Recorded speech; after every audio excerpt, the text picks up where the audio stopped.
सदर बीजेपी पक्षर अनुष्ठित है मिश्रण पर्व। बुआल पंचायत संख्याधिक बीजेडी कर्मी दल हेले सामिल। विश्वर सबुठारु लोकप्रिय नेता प्रधानमंत्री नरेंद्र मोदी नीति एवं आदर्श और लोकप्रिय मुख्यमंत्री मोहन चरण माझी नेतृत्व में राज्य में चलता लोक मानकर सरकार कार्यधारा अनुप्राणित हो बालेश्वर सदर निर्वाचन मंडली अंतर्गत बुआल पंचायतर संख्याधिक बीजेडी नेता एवं कर्मी आनुष्ठानिक भावे भारतीय जनता पार्टी रे सामिल होइछन्ति। एही परिप्रेक्षी रे जेल रोड स्थित बीजेपी सदर निर्वाचन मंडली कार्यालय रे आयोजित मिश्रण पर्व कार्यक्रम रे बीजेपी जिला सभापति ईश्वर चंद्र बेहेरा एवं सदर विधायक मानस कुमार दत्त जोगदेई दलीय उत्तरीय एवं टोपी पिंधाई नवागत सदस्य मानकु स्वागत करथिले। प्रथमतः 2026 नववर्षर समस्त को अभिनंदन शुभेच्छा। आज सदर निर्वाचन मंडली सदर विधायक मानस दत्त नेतृत्व में बुआल पंचायत रू बहुत माने बीजेपी रे मिसिले बीजेडी छाड़ी तेणु आम स्वागत करते। समस्त पूर्व सरपंच प्रार्थी वार्ड मेंबर बहु कर्मी जोग देते।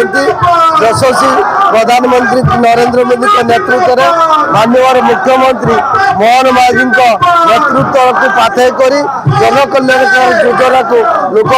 अनुभव कर मानस दत्तर लोकप्रियता निश्चित अच्छी ताकू पाथेय करी आज समस्ते जॉइन कर। देश में विगत 12 वर्ष धरी विकास धारा को नभश्चुंबी कराथिबा प्रधानमंत्री नरेंद्र मोदी जन कल्याणकारी योजना आज ग्रामांचल घरे घरे पहुंची पारिछि। सेहीपरि 24 वर्षर कुशासन को हटाई राज्य रे जनसेवार प्रतीक साजिथिबा लोकमानकर सरकार 2 वर्ष मध्य ग्रामांचल विकासर नुआ दिग देखाइछि। एही विकास धारा रे निजको सामिल करबा पई ग्राम्य राजनीतिर धुरीण नेता एवं तांको समर्थक माने बिजु जनता दल छाड़ी बीजेपी रे सामिल होइतिबा विधायक श्री दत्त एही अवसर रे सूचना देथिले। आगामी दिन में व्यापक भावे एभली मिश्रण कार्यक्रम माध्यम रे अन्य दलर हजार हजार कर्मी एवं समर्थक माने बीजेपी रे जोग देबे बोली विधायक श्री दत्त आशा प्रकाश करथिले। इंग्राजी नवा वर्ष गतकाली जाइछि। आज नूतन करी आपण माने देखुथिबे बुआल पंचायत बालेश्वर सदर ब्लॉक रो जने गोटे गुरुत्वपूर्ण पंचायत बुआल पंचायत। बुआल पंचायत रो अनेक वरिष्ठ नेतृत्व पूर्वतन सरपंच सरपंच प्रार्थी एबेकार वार्ड मेंबर माने बिजु जनता दल को जो माने गत निर्वाचन पूर्व निर्वाचन दशंधि धरिकी भोट करोउथिले से माने आज स्वतःप्रोत भाव रे भारतीय जनता पार्टी रे मिसिचंती। एठी बालेश्वर जिला सभापति महाशय अछंती तांको नेतृत्व रे तांकर उपस्थिति रे विशेष करी आम पंचायत रो जो पारदर्शी नेतृत्व गुडी को अछंती तांकर भरोसा करिकी लोकाभिमुखी योजना जनसाधारण कल्याणकारी योजना प्रधानमंत्री नरेंद्र मोदी एवं मुख्यमंत्री मोहन माझी ऊपर आस्था विश्वास करिकी से आज एठी भारतीय जनता पार्टी रे विधिबद्ध भाव रे एठी योगदान करिसंती। मु समस्त को भारतीय जनता पार्टी रे परिवार को स्वागत करूची।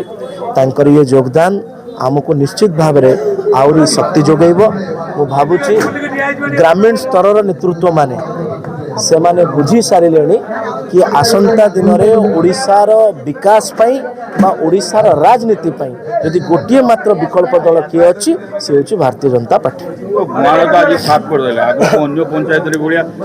देखंतु मु कहली नुआ वर्ष रे गत 1.5 वर्ष भितरे जो काम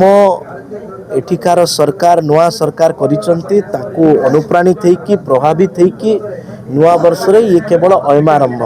आगो को केवल अनेक शह शह कर्मी माने एमती स्वतःप्रोत भाव में मिसिबे जो माने बुझी जाइछंती कि व्यक्ति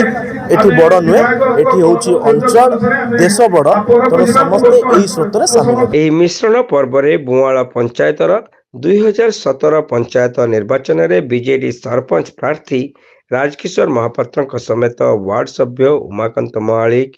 पूर्वतन वार्ड सभ्य लोकनाथ साहू और सुकांती साहू 1 नंबर बीजेडी वार्ड सभापति उपेंद्र सेठी 10 नंबर बीजेडी वार्ड सभापति सुरेश महांती, अनंत सेठी, मंजुलता सेठी, बाबू जेना, महात्मा जेना, मनोरंजन सेठी, काबुल जेना, सोनिया जेना, चंदन जेना, धीरेश जेना, दिलीप जेना, नारायण दास, दैतारी जेना, प्रदीप कुमार साहू, गिरीश जेना, अनंत जेना, प्रशांत कुमार परिड़ा, अन्नपूर्ण महालिक, त्रिलोचन महापात्र विधिवत भावे बीजेपी दल में सामिल होई राष्ट्र सेवारे निजको नियोजित करने सहित आगामी पंचायत निर्वाचन में दलीय प्रार्थी को जिताइबाकू भरपूर प्रयास करिवे बोली घोषणा करथिले। भारतीय जनता पार्टी जो विकासमुखी कार्य चलती आर नीति आदर्श एवं सर्वोपरि आज बुआल पंचायत में कहीं एत लोक मिशिंट बुआल पंचायत भारतीय जनता पार्टी जो भाव में निस्वार्थपर भाव जो लोकर सेवा कर प्रधानमंत्री आवास योजना हो से भत्ता हो से टॉयलेट हो सबू कार्य कहारी पाखु आज पर्यंत आम क्षमता को 10 वर्ष आसवा बुआ पंचायत में गोटे टंकाटे कहारी पाखु नि जाए ना एवं समस्त सबू असुविधा थाना हो डाक्तरखाना हो जाकि आमर कार्यकर्ता आम मैंने छिड़ा हो लोक साहाय्य करुँ तेणु ये आम उपर भरसा कर सर्वोपरि आमर नेतृत्व आमर आदरणीय प्रधानमंत्री माननीय नरेंद्र भाई मोदी जो आभिमुख्य उपरे भरोसा करी सेमाने राष्ट्रवाद समाज सेवा को विश्वास करी आम दल में सामिल। जिला उपसभापति गौरांग दासଙ୍କ संयोजन आयोजित ଏହି କାର୍ଯ୍ୟକ୍ରମରେ परशुराम बेहेरा, रविनारायण महापात्र, गंगाधर राउत, साधारण संपादक चंद्रशेखर नंद, जिला परिषद सदस्य गयाधर बेहेरा, मंडल सभापति कान्हूचरण महालिक, बुआल सरपंच जितेन जेना, समिति सभ्य मायाधर महालिक, वेणुधर परिड़ा, जयंती पंडा, कार्तिक चंद्र राउत, सुशांत महापात्र, अशोक महाकोड, गजेंद्र जेना, सदाशिव बेहेरा, जन्मजय महापात्र, प्रमल सिंह, मुरलीधर महापात्र, करुणाकर महालिक, बाबू पाड़ी प्रमुख उपस्थित थिले।